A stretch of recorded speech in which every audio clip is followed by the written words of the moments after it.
നിങ്ങളുടെ favourite shows ഇനി ഒരിക്കലും മിസ്സാവില്ല. ഇപ്പോൾ C5 കാണും നിങ്ങളുടെ ഫേവറേറ്റ് ഷോസ് തികച്ചും സൗജന്യമായി. സ്നേഹി വിവാഹം കഴിക്കാൻ ആര് തയ്യാറാകും? വരുന്നവരോട് നമുക്ക് സത്യം പറയാതെ നിവൃത്തിയില്ല.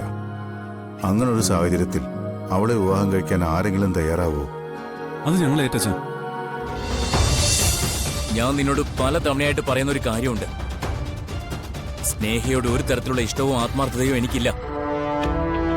അത് ഈ ലോകത്ത് ആരോടെങ്കിലും ഞാൻ കാണിച്ചിട്ടുണ്ടെങ്കിൽ, അല്ലെങ്കിൽ ഇപ്പോഴും കാണിക്കുന്നുണ്ടെങ്കിൽ, അത് ഞാൻ എന്റെ സ്വന്തം പോലെ കാണുന്ന, നാളെ ഒരു സമയം സ്വന്തമാക്കണമെന്ന് ആഗ്രഹിക്കുന്ന നിന്നെയാണ്. നിന്നെ സ്നേഹിച്ച പോലെ സ്നേഹിക്കാനോ നീ സ്നേഹിക്കും പോലെ സ്നേഹിക്കപ്പെടാനോ മറ്റാരിൽ നിന്നും ഞാൻ ആഗ്രഹിക്കുന്നില്ല. നിന്നെ, എന്നെ, നമുക്ക് ജനിക്കാതെ പോയ കുഞ്ഞിനെ വരെ ദ്രോഹിച്ചിട്ടുള്ളവരാ നെല്ലിശ്ശേരിക്കാര്. അവിടെയുള്ള ഒന്നിനും ഞാൻ മാപ്പ് കൊടുക്കില്ല. അതിന് നിനക്കൊരു സംശയവും വേണ്ട. എല്ലാം നമ്മൾ പറഞ്ഞതുപോലെ തന്നെ ധനുഷ് നടത്തിയെടുക്കും. എല്ലാത്തിനെയും ഇല്ലാതെയാക്കി വലിയ കോർപ്പറേറ്റുകൾക്ക് എല്ലാം കൂടി വിറ്റിട്ട് സ്വസ്ഥമായും സമാധാനമായും അവന്തികയുമായിട്ടുള്ള ധനുഷിന്റെ ജീവിതം. അതിനുവേണ്ടി തന്നെയാ ഇതെല്ലാം ഞാൻ ചെയ്യുന്നത്. എനിക്ക് നീ മതി.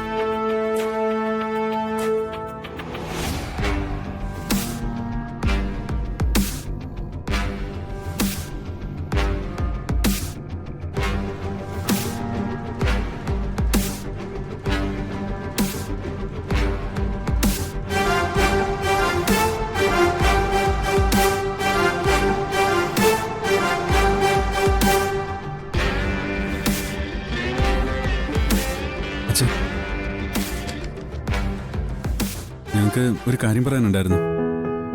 സ്നേഹയുടെ കാര്യ. അവളെവിടെ ഇങ്ങനെ നിർത്തിയ ഓരോ ദിവസം കഴിയുന്തോറും അവളുടെ മാനസിക നില തെറ്റുന്നല്ലാതെ മറ്റൊരു ഗുണം ഉണ്ടാവില്ല. അതുകൊണ്ട് ഞങ്ങൾ മറ്റൊരു വഴി കണ്ടിട്ടുണ്ട്. നല്ലൊരാളെ കണ്ടുപിടിച്ച് വേഗം അവളെ വിവാഹം കഴിപ്പിക്കണം. ഒറ്റയ്ക്ക് ജീവിക്കുന്ന കാലാത്രയും അവളെ ഇപ്പോഴുള്ള ഓർമ്മകൾ വേട്ടയാടിക്കൊണ്ടിരിക്കും. മറ്റൊരു ബന്ധത്തിലേക്ക് പോകുമ്പോൾ പഴയ കാര്യങ്ങളൊക്കെ അവൾക്ക് മറക്കാൻ പറ്റിയെന്ന് വരും. ഒരു തവണ നമ്മൾ അതിന് ശ്രമിച്ച് പരാജയപ്പെട്ടതല്ലേ?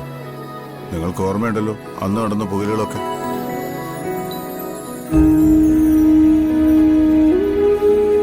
അവൾക്ക് തന്നെ തോന്നാതെ വേറൊരു വിവാഹം ഒരിക്കലും നടക്കില്ല. നമ്മളിൽ ആര് പറഞ്ഞാലും അവൾ അനുസരിക്കാനും പോകുന്നില്ല. എനിക്ക് തോന്നുന്നത് എല്ലാം ഒത്തുവരുമ്പോ അവള് സമ്മതിക്കും തന്നെ.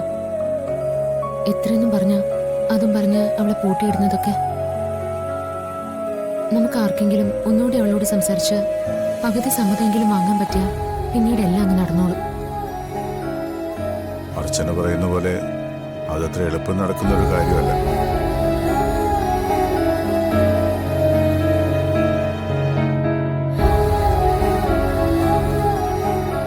ഇത്രയും നാളും മറ്റൊരു വിവാഹത്തെ എതിർത്ത അവളെ നമ്മൾ എന്തു പറഞ്ഞാ സമ്മതിപ്പിക്കുന്നത്? അങ്ങനെ അവള് സമ്മതിച്ചു എന്ന് തന്നെ ഇരിക്കട്ടെ. ഇങ്ങനൊരു മാനസികാവസ്ഥയിൽ സ്നേഹ വിവാഹം കഴിക്കാൻ ആര് തയ്യാറാകും? വരുന്നവരോട് നമുക്ക് സത്യം പറയാതെ നിവൃത്തിയില്ല. അങ്ങനൊരു സാഹചര്യത്തിൽ അവളെ വിവാഹം കഴിക്കാൻ ആരെങ്കിലും തയ്യാറാകുമോ? അത് ഞങ്ങൾ ഏറ്റച്ച. അർച്ചനയുടെ ഒരു കൂട്ടുകാരുടെ അനിയനുണ്ട്. നല്ല പയ്യനാ. IT കമ്പനിയില് നല്ല ജോലിയും ശമ്പളവും. സ്വഭാവം ഞാൻ അന്വേഷിച്ചിടത്തോളം കുഴപ്പമൊന്നുമില്ല. എന്റെ കൂട്ടുകാരി നീതുവിന്റെ അനിയനും. നീതുവിന്റെ അച്ഛനും അമ്മയും അധ്യാപകരാ. എനിക്ക് നേരിട്ടറിയാവുന്ന നല്ല കുടുംബം. ഞാൻ നീതുവിനോട് കാര്യങ്ങളൊക്കെ പറഞ്ഞു. അവർക്ക് എല്ലാവർക്കും സമ്മതം. ഇക്കാലത്ത് ഈ കാര്യങ്ങളൊക്കെ നോക്കുന്നത് മണ്ടത്തരമാണെന്ന് അവർ പറയുന്നു. അവർക്ക് ഒരു ദിവസം വന്ന് സ്നേഹം ഒന്ന് നേരിട്ട് കണ്ടാൽ കൊള്ളാമെന്നുണ്ട്. അത് സംസാരിക്കാനാ ഞങ്ങളിപ്പോ അച്ഛനെ കാണാൻ വന്നത്. എല്ലാം അർച്ചന പറഞ്ഞിട്ടും അവർക്ക് ഓക്കെ ആണെങ്കിൽ വിട്ടുകളയണ്ട. നിങ്ങൾക്കൊക്കെ നല്ല അഭിപ്രായമാണെങ്കിൽ നമുക്ക് നോക്കാം. ഉടനെ അവരോട് ഇവിടേക്ക് വരാൻ പറയും. അതിനിടയ്ക്ക് സ്നേഹയോട് ഞാനൊന്ന് സംസാരിച്ച് നോക്കാം. അതിന്റെ ആവശ്യമില്ല.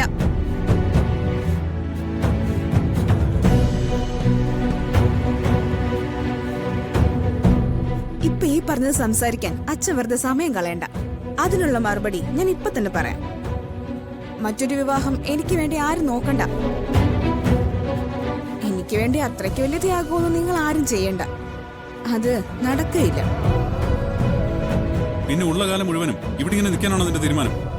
എന്റെ തീരുമാനം ഞാൻ മുന്നേ പറഞ്ഞതാ. അതിനെ കുറിച്ച് നിങ്ങൾ ഇനി ആലോചിക്കാവൂ. അതേ നടക്കൂ. ഞങ്ങളുടെ തീരുമാനം ഞങ്ങൾ പറഞ്ഞു കഴിഞ്ഞു.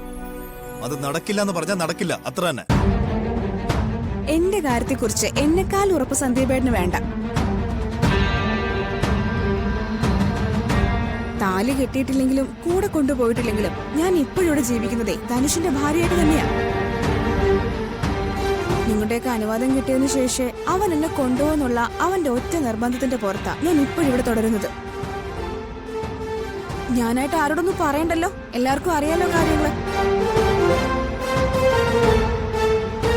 മറ്റൊരു ജീവിതത്തെക്കുറിച്ച് ആലോചിക്കാത്ത ഞാൻ പഴയതൊക്കെ മറക്കുമെന്നുള്ള മിഥ്യാധാരണ ആർക്കും ഇവിടെ വേണ്ട. പല ആവർത്തി ഞാൻ പറഞ്ഞതും നിങ്ങളൊക്കെ കേട്ട് തഴമ്പച്ചതുമായ കാര്യം ഞാൻ ഒന്നുകൂടെ പറയാം. ധനുഷ് അല്ലാതെ സ്നേഹയുടെ ജീവിതത്തിൽ മറ്റൊരു പുരുഷനില്ല. വരുന്നവരുടെ മുമ്പിൽ ഒരുങ്ങിക്കെട്ടി നിൽക്കാനും നടക്കാത്ത വിവാഹത്തിന് വേണ്ടി സമയം കളയാനും ഞാൻ ആഗ്രഹിക്കുന്നില്ല. അതിനി എത്ര കൊമ്പത്തെ ആളായാലും ശരി, ആരുടെ കൂട്ടുകാരന്റെ അനിയനായാലും ചേട്ടനായാലും ശരി.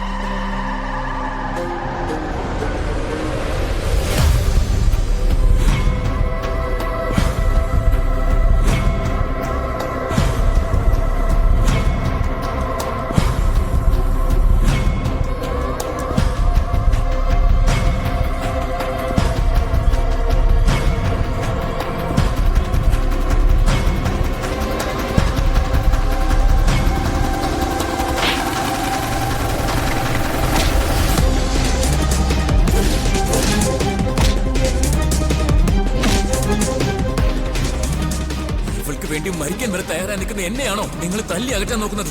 ഞങ്ങൾക്ക് ഞങ്ങളുടെ സ്നേഹത്തിന് വേണ്ടി എത്ര അനുഭവിക്കാൻ ഞാൻ തയ്യാറാണ്. നിങ്ങൾ നിങ്ങളുടെ സ്വാധീനം വെച്ച് നാളെ എന്നെ കൊന്നാലും എനിക്ക് ഒരു കുഴപ്പമില്ല.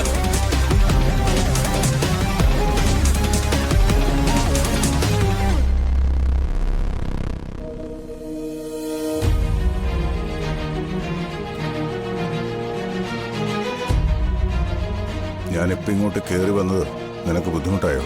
ബുദ്ധിമുട്ടോ? അച്ഛൻ എന്താ അങ്ങനെ ചോദിച്ചേ? ഞാൻ എപ്പോഴെങ്കിലും അച്ഛനോട് അങ്ങനെ പറഞ്ഞിട്ടുണ്ടോ? എന്റെ ഏറ്റവും ഇളയ മകൾ സ്നേഹ ഒരിക്കലും എന്നോടത് പറയില്ല. പക്ഷേ ഇപ്പൊ പലപ്പോഴും നീ എന്നോട് സംസാരിക്കുന്നത് എന്റെ മകളായി നിന്നുകൊണ്ടല്ല.